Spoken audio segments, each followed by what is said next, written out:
ஒரு புறம் வந்து கடன் வந்து நான் வருவா பற்றாக்குறை கட்டுக்குள்ள வச்சிருக்கோம் அப்படின்னு சொன்னாலும் கடன் தொகை அதிகரிச்சிருக்கு. அது எப்படி கடன் வாங்கிட்டே இருக்கிறாங்களே, வருஷம் கடன் வாங்கித்தான் இந்த அரசு வண்டி ஓட்டிட்டு இருக்கு. ஆட்சி வருவதற்கு முன்பு என்னெல்லாம் பேசினாங்க? அனைத்து இந்திய அண்ணா திராவிட முன்னேற்ற கழக அரசுல கடன் வாங்கி வாங்கி தமிழகத்தை கடனாளாக்கிட்டாங்கன்னு சொன்னாங்க. இன்றைய நிலை என்ன? இந்த ஆட்சி பொறுப்பேற்றிலிருந்து கடன் வாங்கி தான் இந்த ஆட்சியே நடக்குது. இப்படியே கடன் வாங்கி இன்றைய நிலைக்கு நான் சொன்ன மாதிரி 8,33,367 கோடி கடன் வாங்கிட்டாங்க. எல்லா வகையிலும் இன்னைக்கு நிதியமைச்சர் பேசுகிறார். இதற்கு முன்பு மேதக ஆளுநர் உரையில் நன்றி தெரிவிக்கும் தீர்மானத்தில் பதில் உரை ஆற்றினார் முதலமைச்சர். அப்போ சொன்னார் நம்பர் ஒன் சொன்னார். இந்தியாவிலேயே கடன் வாங்குவதில் நம்பர் 1 தமிழ்நாடு. அதை சொல்ல மறந்துட்டார். தடைகள் வந்துட்டு அதிகமா இருக்கு. மத்திய அரசு சில திட்டங்களுக்கு வந்து நிதி வந்து தொகை வந்து முழுமையா கொடுக்க மாட்டாங்க அப்படின்ற மாதிரியான குற்றச்சாட்டுகள்லாம் கூட. அதாவது அனைத்து இந்திய அண்ணா திராவிட முன்னேற்ற கழக ஆட்சியை விட இப்பொழுது அதிக வருமானம் வந்துகிட்டு இருக்குது. உங்களுக்கே தெரியும் ஜிஎஸ்டியில் எவ்வளவு வருமானம், அதில் பாதி வருதுல்ல. அதிகமான வருமானம் தான் இருக்குது. அனைத்து இந்திய அண்ணா திராவிட முன்னேற்ற கழகத்தில் கலல்ல வந்த நிதியோட அதிகமாக வந்துட்டு இருக்குது. அதோட பத்திரப்பதிவில் வந்த நிதியோட வருவாயோட அதிகமாக வந்துட்டு இருக்குது. ரோட் டிரான்ஸ்போர்ட்டில் அதிகமாக வந்துட்டு இருக்குது. பெட்ரோல் டீசல் விற்பனையிலையும் அதிகமாக வருவாய் மாநிலத்துக்கு வந்துட்டு இருக்குது. அனைத்து இந்திய அண்ணா திராவிட முன்னேற்ற கழக அரசு இருக்கின்ற பொழுது வந்த வருவாயை விட கூடுதலான வருவாய் தான் வந்துட்டு இருக்குது, குறைவாக இல்லை.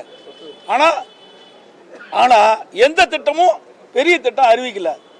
மாண்பு அம்மாவுடைய அரசு இருக்கின்ற பொழுது, இதே புரட்சி தலைவர் அம்மா இருக்கின்ற பொழுது பல்வேறு புதிய திட்டங்களை அறிவித்தோம். நிறைய திட்டங்களை கொண்டு வந்தோம். குடிமராமத்து திட்டத்தை கொண்டு வந்தோம். விலையில்லா மிக்சி கிரைண்ட் மினிஸ்ட்ரி கொடுத்தோம். அதோட விலையில்லா சைக்கிள் கொடுத்தோம். மடிக்கணினிய மாணவர்களுக்கு கொடுத்தோம். தாலிக்கு தங்கம் கொடுத்தோம். அம்மா இருசக்கர வாகனம் கொடுத்தோம். இன்னைக்கு அதிகமான மருத்துவக் கல்லூரிகளை கொண்டாந்து அதுக்குண்டான கட்டமைப்பு ஏற்படுத்தணும். அதிக மாவட்டங்களை பிரித்து அதுக்குண்டான கட்டமைப்பு ஏற்படுத்தணும்.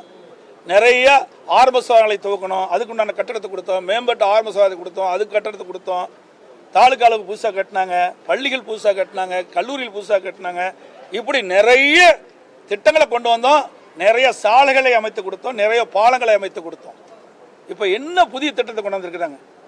இந்த பட்ஜெட்டில் ஒன்றுமே இல்லையே. பெரிய திட்டங்கள் எதுவுமே இல்லையே. வருவாய் உயர்ந்திருக்குது, ஆனால் திட்டங்கள் எதுவுமே இல்லை. புதுமை பெண் திட்டம், மகளிர் உரிமை தொகை எல்லாம் அவங்க கிளைம் பண்றாங்க. அதை நிறுத்தி தானே கொண்டு வந்திருக்காங்க. புதுசாக எதுவும் கொண்டு வரலையே. நாங்கள் ஒரு ஆட்டுக்கு எவ்வளோ வருமானம் எவ்வளோ செலவுன்னு சொன்னோம். தாலிக்கு தங்கம் திட்டத்தை கொண்டு வந்தாங்க. 1000 கோடி இருக்குது. அதை நிறுத்தி இப்போ 600 கோடி தான் செலவு பண்ணுறாங்க. அதில் 400 கோடி மீதி. அதே மாதிரி மடிக்கணினி திட்டம் கொண்டு வந்தோம். கிட்டத்தட்ட பார்த்தீங்கன்னா 7000 கோடிக்கு மேலே அதுக்கு மட்டும் நிதி ஒதுக்கீடு செஞ்சுருக்கிறோம். 52,31,000 பேர் கொடுத்துருக்குறோம்.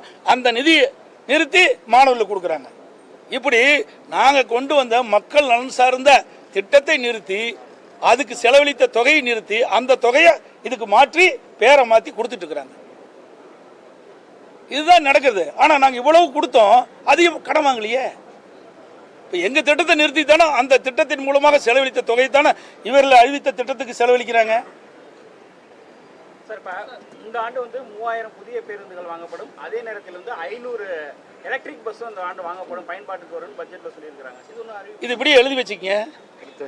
ஆண்டுக்கு நான் ஏற்கனவே சொன்னேன், 21, 22 போக்குவரத்து துறையில் 2300 என்ன சொன்னாங்க புதிய பேருந்துகள் வாங்கப்படும். டீசல் பேருந்துகள் 500 KFW ஜெர்மன் நாட்டு பன்னாட்டுடைய அதில் மின்சார பேருந்து வாங்கப்படணும். அடுத்த வருஷமும் அதே தான் சொன்னாங்க. அதுக்கு அடுத்த வருஷம் அதே தான் சொன்னாங்க. இப்போவும் 3000 பேருந்துகள் வாங்கப்படும், 500 மின்சார பேருந்து வாங்கப்படும் சொன்னாங்க. அடுத்த ஆண்டு இதே தான் இருக்கும். இது காயத்தில் மட்டும்தான் இருக்கு, ஏட்டளவில் மட்டும்தான் இருக்கும், நடைமுறைக்கு வராது. இதுதான் திராவிட மாடல் ஆட்சி.